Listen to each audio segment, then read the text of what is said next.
மனைவியும் குடும்பமும் சேர்ந்து தங்களுடைய வாழ்க்கையை ஆரம்பிச்சு தங்களுடைய வாழ்க்கையை கொஞ்சம் அப்படி முன்னோக்கி வந்துட்டு இருக்கும் பொழுது அவங்க வாழ்க்கைக்கு வந்தது ஒரு பெரிய சவால். அவருடைய வாழ்க்கைக்கு கிடைத்த பெரிதான கிஃப்ட், பெரிய ஒரு வெற்றின்னு சொன்னா புறக்கணிப்பு. ஏன்?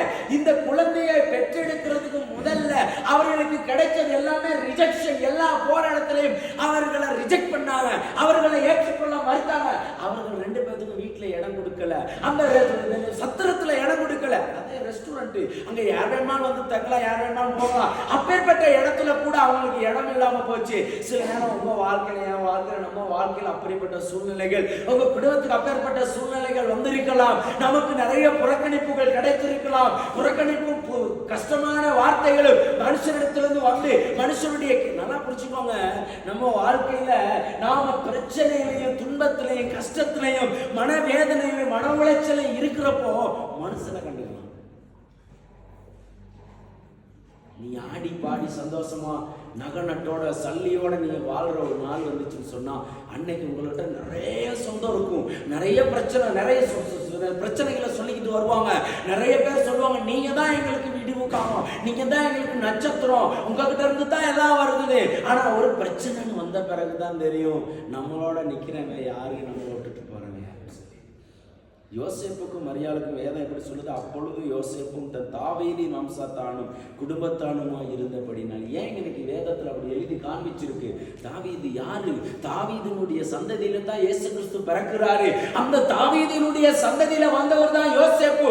அப்படின்னா அவங்க ராஜ பரம்பரை, ராஜாக்கள் ஆண்டு தேசத்தை ஆண்ட, மக்களை ஆளுகை செய்த, மக்களுக்கு தலைமைத்துவம் கொடுத்த ஒரு சிறந்த ராஜா தாவீது. அந்த ராஜாவுடைய சந்ததியில வந்த யோசேப்பு தான். ஆனா யோசேப்பையே யோவான் புத்தகம் சொல்லுது, அவர் தம்முடையதிலே வந்தார், தம்முடையவர்கள் அவரை, அவர் பிறந்தது வேணா தன்னுடைய ஜாதியில தன்னுடைய இனத்துல யூத மனுஷனா தான் இயேசு கிறிஸ்து பிறந்தானா. யூதர்களே இயேசு கிறிஸ்துவை புறக்கணிச்சார்கள். யூதர்களே இயேசு கிறிஸ்துவை புறக்கணிச்சார்கள் சொன்னா அந்த தன்னுடைய ஜாதியினரே இயேசு கிறிஸ்துவை பிரச்சனை. நான் ஏமாத்துறோம், நீங்க ஏமாத்துறோம். நல்லா புரிஞ்சுக்கோங்க. ஒரு குடும்பம் முழு இஸ்ரேல் தேசத்திலேயே ஒரு பிரச்சனையான நேரத்துல பிரயாணிச்சுட்டு இருக்குது.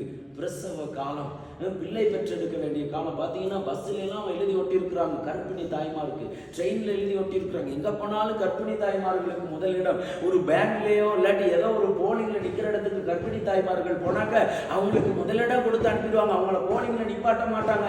கர்ப்பிணி தாய்மார்கள் அதிகமா கனம் பண்ணுவாங்க, அவங்களுக்கு ரொம்ப ரெஸ்பெக்ட் பண்ணுவாங்க, அவங்கள ரொம்ப மதிப்பாங்க. ஆனா இந்த தேசத்துல, இந்த இடத்துல அந்த பிரச்சனையோடு போய்கிட்டு இருக்கிற, பிரசவ காலத்துல பிரசவ வேதனையோடு இருக்கிற அந்த மனைவிக்கும் சரி, அந்த கணவனுக்கும் சரி, யாரும் முதலிடம் கொடுக்க முன் வரல. சில நேரம் உங்க வாழ்க்கையில பிரச்சனையோடு, சவாலோடு, துன்பத்தோடு கூட நீங்க வேதனையோடு பிரயாணிச்சுட்டு இருக்கலாம். உங்க பிரச்சனையை கேட்கறதுக்கு ஆள் இல்ல, உங்க பிரச்சனையை சொல்லிக் கொள்றதுக்கு ஆள் இல்லைன்னு நீங்க கலக்கத்தோடு போய்கிட்டு இருக்கிறப்போ உங்களுக்கு கிடைக்கிறது ரிஜெக்ஷன்.